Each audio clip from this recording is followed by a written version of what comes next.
순하군 2보는 순빈 김씨의 소생이고요. 서열상 6번째 왕자였죠. 그런데 나이로 보면요. 임해군과 그 다음 해에 태어난 광해군에 이어서 한 나이가 3번째 정도로 될 것으로 추측이 됩니다.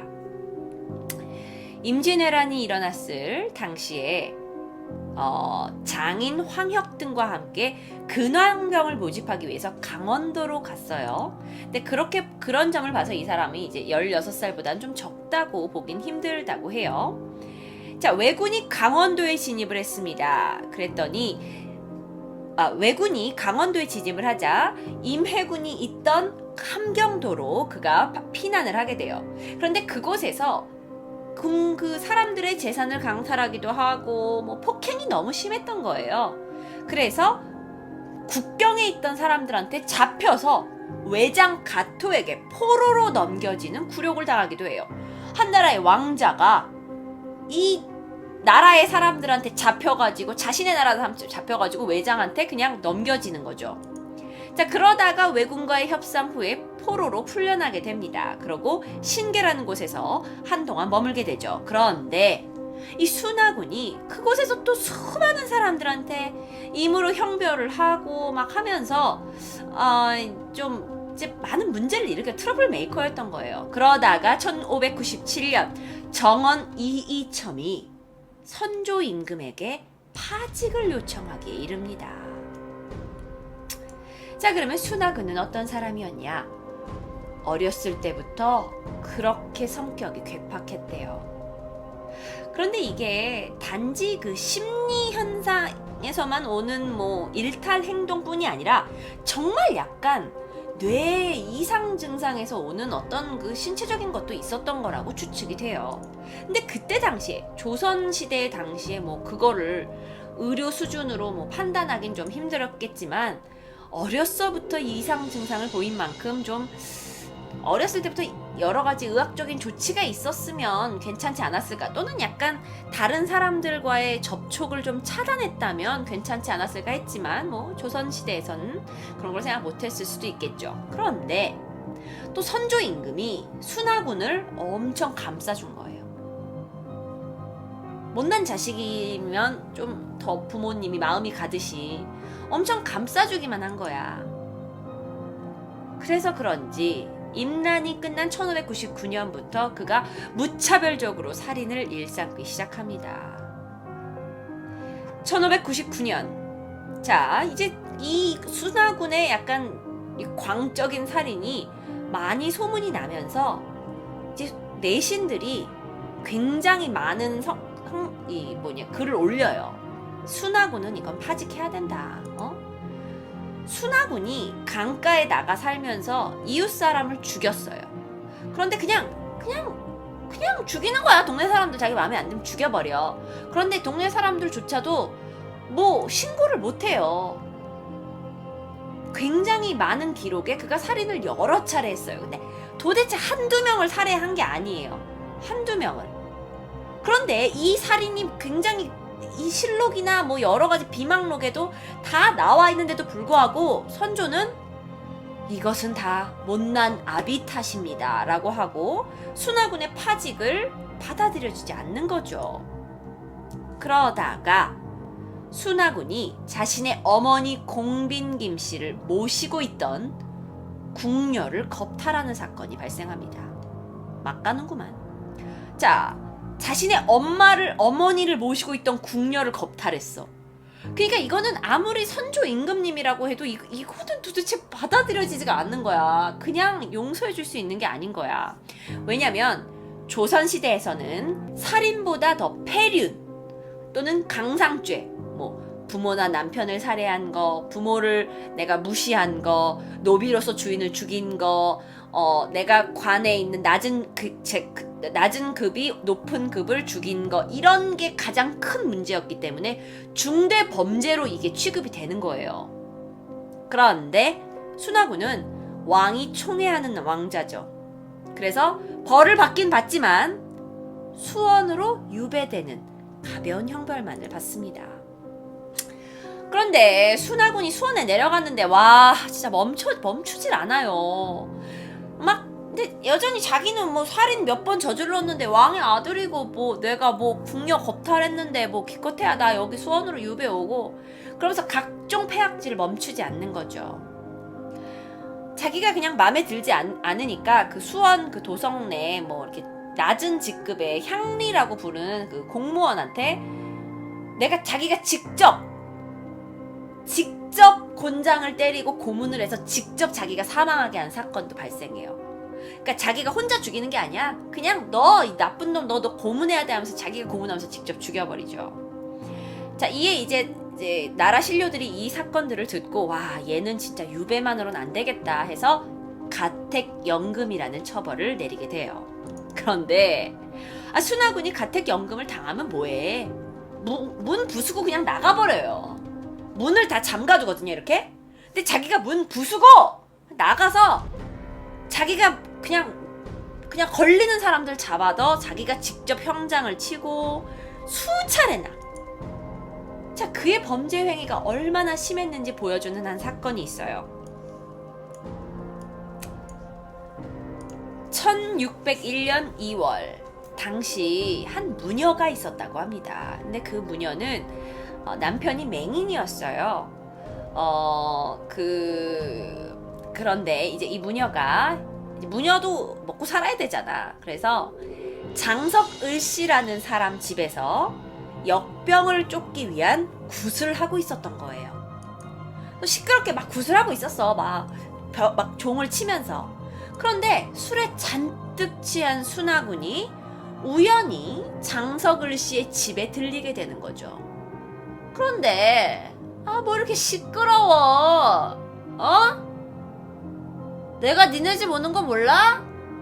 뭐 이렇게 시끄러운 여자 불러다가 종치고 북치고 난리야? 자기가 단지 마음에 들지 않았다는 이유로 묻지마시게 잔혹한 살인이 시작됩니다. 순하군은 먼저 무녀의 위아래 이빨을 한 개씩 뽑아요. 그리고 장석을 씨의 위아래 이빨 9개를 쇠뭉치로 때려서 깨버립니다. 그리고 그것을 자기가 직접 집게로 잡아 빼는 거죠. 그리고 나서 순차적으로 무녀의 이를 뽑기 시작해요. 무녀는 얼굴이 피로 지저분하게 뒤덮였고요. 계속 흘러대는 피에 목구멍이 차올라 숨을 쉬지 못해 그 자리에서 죽고 말았습니다. 장석을 씨 또한 절대 좋은 상황이 아니었지만 이튿날 구조가 되었어요. 그렇지만 목숨이 위급해서 거의 죽기 직전의 상황이었고요. 그가 죽었다 아니었다라는 그 기록은 없지만 조선시대 의료 사정으로 봤을 때는 분명히 사망하였을 게 당연하고요. 이유가 없어요. 그러니까 순하군이 살인을 저지르는 데는 이유가 없어요. 그냥 기분 나빠서 죽이는 거야. 자, 결국 1601년 순하군은 이제 군호를 박탈당하고 더 이상 위세를 부리지 못하는 정도에 그쳤어요. 나라의 사헌부 사관원에서 야 순하군은 이건 감옥에 넣어야 된다. 이거는 하옥시켜야 된다 하고 거듭 선조한테 요청하지만 선조는 끝내 받아들이지 않았습니다. 그리고 우리 순하군이 나쁜 게 아니라 그 순하군하고 같이 다니는 큰 무리들 그것들이 다 문제여서 이런 것일 거라고 순하군을 끝까지 두둔했죠. 물론 아비로서 뭐 자식 사랑하는 마음은 알겠지만 한나라의 왕이에요. 한나라의 왕이 범법행위를 옹호한다는 건 문제가 있는 거죠. 그런데 순하군이 여기서 멈췄어야 했어.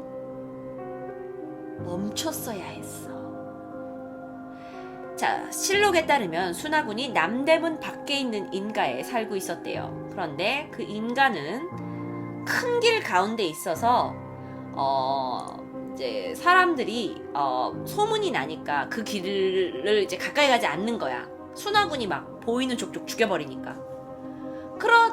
그러다가 1604년 5월에도 여인 2명이 길을 가고 있었는데 그냥 아무런 이유 없이 그냥 죽여버렸어요. 그러니까 조정에서도 난리가 난 거지. 물론 신분이 높은 사람이 신분이 낮은 사람을 죽이는 일이 그 당시에 허다할 수 있었겠지만 아무런 이유 없이 죽이는 거, 그것도 길 가던 여자들을. 그래서 조정이 난리가 났지만 그때도 여전히 선조는 그를 옹호했어요. 그러다가 이제 사헌부가 우리나라 지금 사법부라고 생각하시면 되는데, 사법부가 집중적으로 탄핵을 시작했죠. 이거는 아닙니다. 계속 탄원서를 올리고 하면서 결국에는 처벌을 하려 했으나 이때 또 순하군이 자신의 아버지 그 문 앞에 와가지고 뭐 그런 거 하는 거 있지. 흰색 옷 입고 마마 저의 죄를 용서해 주시옵소서. 그 뭐라 그러지? 무슨 석고대제. 맞아. 마마 이거를 또 한 거야. 그래가지고 또 처벌을 안 받았어. 그리고 처벌을 안 받고 또 이렇게 곤방대를 메고 편하게 살다가, 야, 집이 좀 춥지 않냐? 아이씨. 아버지, 날씨가 추워져서 그런지 우리 집이 좀 추워요. 좀 해가 잘 드는 집으로 좀 옮겨줘요. 그래가지고 따뜻한 가옥으로 옮겨달라 그런 거야. 와, 나 진짜 왕자면 다야? 그렇게 살인을 저질러 놓고. 자, 그런데 조정에서 이 사건을 계기로 지금 순하군이 이사간대? 잘 됐다 싶은 거예요.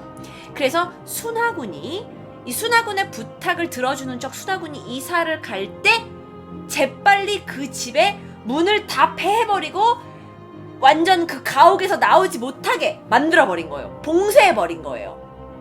조정 사람들이. 그런데 순하군이 여기서 화를 참지 못하고 이 가옥의 봉쇄 작업을 하고 있던 군관도 살해해버린 거죠.